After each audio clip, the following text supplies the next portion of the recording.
This year began like any other.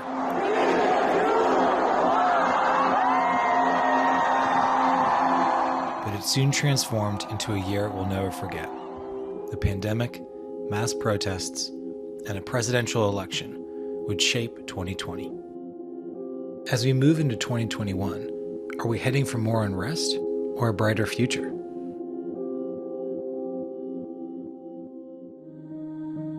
"2020 will go down in history as an astonishing year. We've never seen this number of hurricanes or this much acreage destroyed by fire. So even if there was nothing political and no pandemic, it would be a remarkable year." Professor Goldstone models national stability based on a variety of indicators, including inequality, the concentration of wealth, and political polarization. He suggests that America's turbulent times may continue into 2021 based on these indicators. Take median income as a percentage of GDP per capita. Now, that's been going down for decades. So even though the country's been getting richer, the median household has not kept up with the growing wealth of the country. So that's one big warning. Second, the degree of political polarization as seen by the ability of Democrats and Republicans to work together, well, everybody knows that that's disappeared. We're still a deeply divided country. Very different views of reality and different views of the direction the country should take. The purpose of building models of instability like the one I've built is not to give a precise prediction. It's more like a weather vane. It tells you in what direction the wind is blowing. It doesn't tell you what magnitude of storm is going to come. For a country facing an uncertain future, 2020 proved uniquely difficult, with a divisive presidential election, a global pandemic, and widespread racial protests this year. This was an unprecedented health emergency. Infectious disease specialists have said that nothing like this has been seen in our lifetimes, in a century. Those type of descriptives, I think, really drive the point home that this was completely uncharted territory. To unleash the full power of the federal government in this effort today, I am officially declaring a national emergency.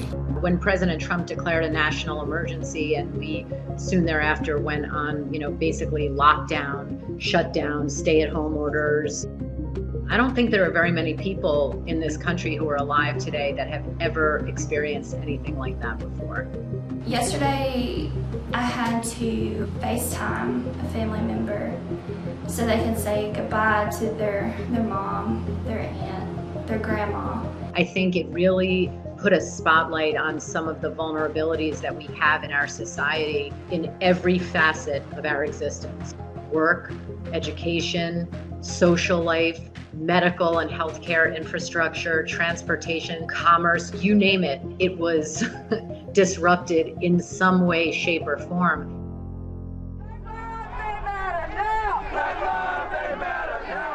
This spring, the deaths of George Floyd, Breonna Taylor, and others sparked some of the most widespread protests in American history. Thousands poured into the streets, calling for police reform. I think it's really important that when we look back now on 2020, we understand why there was so many protests in that particular year, so that going into 2021, we heed those many young people that were in the street. We have to get to a point in America where we address the sickness of America, which is racism. The messaging is always so essential to how we understand what's happening in the moment, how we understand our history. Initially, protests have a lot of public support, but very, very quickly, media and certainly politicians begin to start a narrative of, oh my goodness, but they're just so violent. Why is there so much violence? So when we look at 2020, the vast majority of the protests were nonviolent. They were orderly. They were extremely peaceful. The protests continued throughout the summer, and tensions grew deadly in Kenosha, Wisconsin, when Kyle Rittenhouse allegedly killed 2 people, his lawyer later claiming it was self-defense. This morning, President Trump is back at the White House, released from the hospital, discharged by doctors at Walter Reed Medical Center. President Trump now declaring himself free of the coronavirus.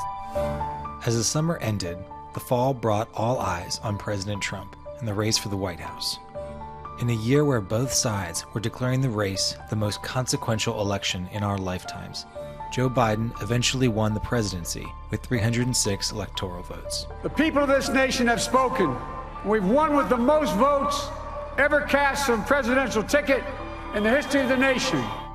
Even as Joe Biden was declared president-elect, accusations of fraud and stolen elections continued for weeks, fueling an already divided country. It's going to be a very hard thing to concede because we know there was massive fraud. How do we walk back the enormous damage that was done to our public discourse, our faith in our institutions, our faith in our democracy? And frankly, how do we walk back our faith in each other, our belief that human beings actually have value? That moment is unclear. Here's where leadership matters. If you're in an explosive situation, leadership can either defuse that or light the flame. We don't have to go down the road to greater conflict and upheaval. We only go in that direction if we keep fighting each other. It's not going to be easy to get us back to being a strong, united country that agrees that all of us share the same values. You know, this was the quintessential wake-up call for our healthcare infrastructure. How we look at our hospital system, how we look at the rest of our cities and rural areas in terms of their ability to respond to a medical crisis of this magnitude, I think will be changed forever. Hopefully people will look at 2021 and realize how strong they are, how resilient the human spirit and body and society is. And even though it may have felt like we wouldn't get through this or couldn't get through it, we have, we are, and we will.